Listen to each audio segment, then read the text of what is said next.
Hello everyone, what a couple of weeks it has been with everything that's happening with the Trump tariffs, is destabilizing markets. Stocks have taken an absolute beating and it seems like they're going to be yo-yoing for a while. I'm going to tell you today about where you should be diversifying if you haven't already diversified, why you should diversify, and what you should be diversifying into. Hi, this is Jeremy from the Millionaire Migrant. This is the channel that is going to be able to share all the information I have from myself, my team of experts, and my wider network of experts around the world, lawyers, tax advisors, bankers, and the like, to be able to help you to be able to protect your wealth, grow your wealth, and diversify your wealth. And diversity is about what we're going to do today. Gold has just reached $3,300 per ounce. I know gold is not trendy, it's not fashionable, but guess what? Those are, in my experience, those are the best deals, because while everyone is trying to chase all those bright little things, guess what? That is demand, and demand means that the supply is going to not keep up with that, and that means that you're going to be overpaying for it. Luckily, I had been buying some gold even before April 2024 and slowly building up a collection of gold, and some of it I even bought a couple of weeks ago. So this here is 1 kilo of gold, and I bought this one 2 weeks ago, just when things were going to go pretty crazy. I think I'm up about 10% on that already. And but I had also, this is not the only bar of gold, and it's not the only one that is a kilo. I've got different sizes because, you know, not many people running around with a kilo of gold in their hands. But ultimately, I was diversified, and I am extremely diversified in everything I do. I have a lot of alpha stuff that I do, a lot of full-on high octane leverage trades that I do. I also have less risky asset classes that I invest in. I also have a lot of real estate, which is not liquid, but which, when you use leverage in the right way, is a great yield generator. And then also I have my crypto, which it's okay right now. It's not as high as it was, and it's not as low as it was. I'm just waiting for it to go lower so I can get a bit more as well. But at the same time, the whole point of this is to be diversified, because those that are diversified, you just go to sleep knowing that you took some exposure. You could have done more, yes, but at least you had some. So gold has always done well in recessions and crises because of the global demand and liquidity. You know, I was even speaking to a friend of mine. He said, I'm going to buy more gold. I was like, Goldman Sachs is going to reach 3,700. We're at 3,300. What's the point in buying $100,000 worth of gold just to get 10% more? He said, you're right. It's not really worth it to get an extra 10% more whenever. But what he said is like, yeah, but if I don't get it, the dollar, well, fiat currency generally is losing value, but the dollar is also weakening against other currencies, namely the euro, which we can see. And that brings me to the next thing, which is euros. You need to have euros. You should have had euros. Maybe all of you were going in dollars, especially if you're living in a dollar-denominated currency region, such as the GCC, where everything or a lot of currencies are pegged to the dollar. By the way, these notes are useless, pretty much useless. You try spending this in France or Spain, no one takes 500 euro notes as well. Just a little heads up on this. Whenever you change money, don't get 500 euros. I'm still stuck. Well, I had others, but I'm still kind of stuck with these things. So you want to be liquid. You want to be diversified. You want to be in euros. Luckily, I had a good amount of euros. I mean, living in the UAE, I was already double exposed because obviously I have dirhams, I have dollars. I'm also have a business in the UAE, so I have triple exposure. So I always made sure I had a good amount of euros. Obviously, I wish I had a lot more euros, but, you know, I mean, you know, I don't really have that crystal ball.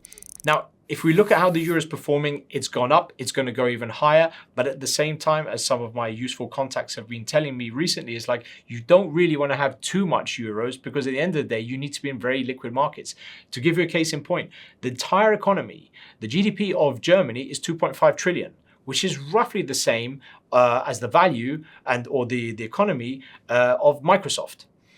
That gives you an idea that you need to be still in dollars, and you still need to make money in dollars. And guess what? There's some real buying opportunities in dollars as well. But having said that, if you look at the history of gold, over history, it has, despite the peaks and troughs, if you just hold gold, it largely performs at 8% a year.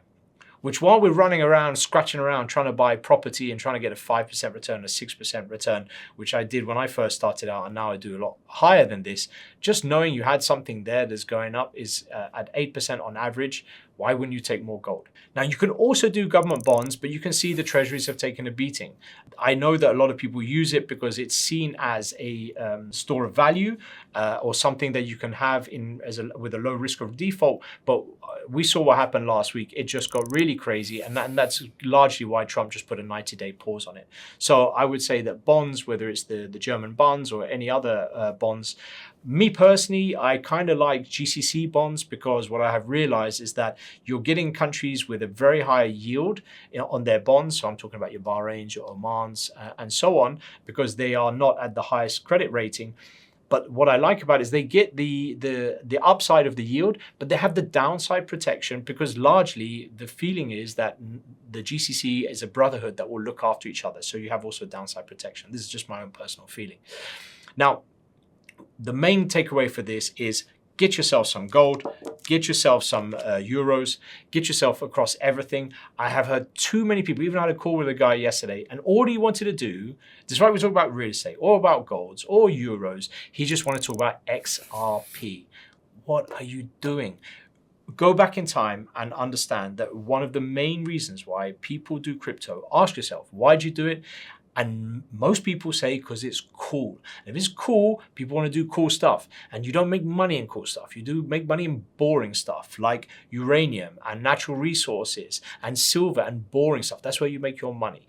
But the other thing that people do it is because they know that you can make really high returns. But guess what? Anything that goes up that high, if you buy at the wrong price, it goes down that low as well. So not such a smart idea. I'm not saying don't do crypto, just get it and leave it. I met another chap the other day and he basically has an API which just slowly, one after the other, just buys a little bit. You can alter it. I think the company was called Delta Badger.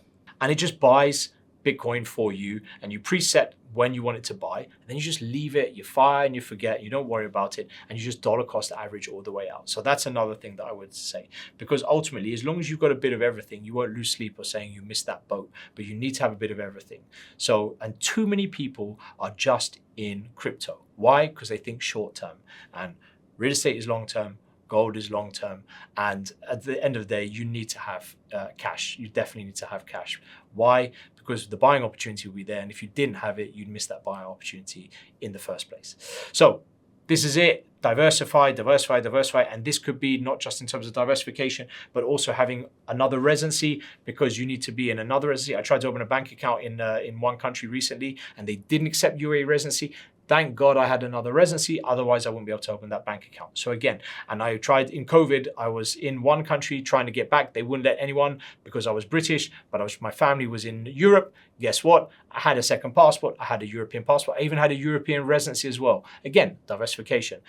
And at the same time, you also need to understand that apart from the residencies and apart from the bank accounts, company and personal, you also need to have another passport. Because guess what? If you don't have one passport, everything in your entire world, your will, your inheritance, your properties, your assets, your liabilities are all tied to one passport. So get yourselves another passport. It's something I've been telling people for years. And you can see by the customer reviews we have on my firm, which is Savory & Partners, is a multiple government accredited passport firm. You can see how happy the clients are. But this is Millionaire Migrant. This is where I'm stepping away from my passport firm. And I'm going to be able to tell you about on a broader subject about stuff that I happen to know a little bit about, a lot about, and if I know a little bit, I get my experts to come in from my team, and I'll even bring in experts from my wider network that I have access to, who some of you wouldn't be able to get access to, and I'm very fortunate to be able to bring these people and share their knowledge and expertise with you. So go to millionairemigrant.com, get your information from there, either by video, socials, or email, or book a call with one of our experts, and we're more than happy to help you. Thanks very much for watching. I'll see you on the other side.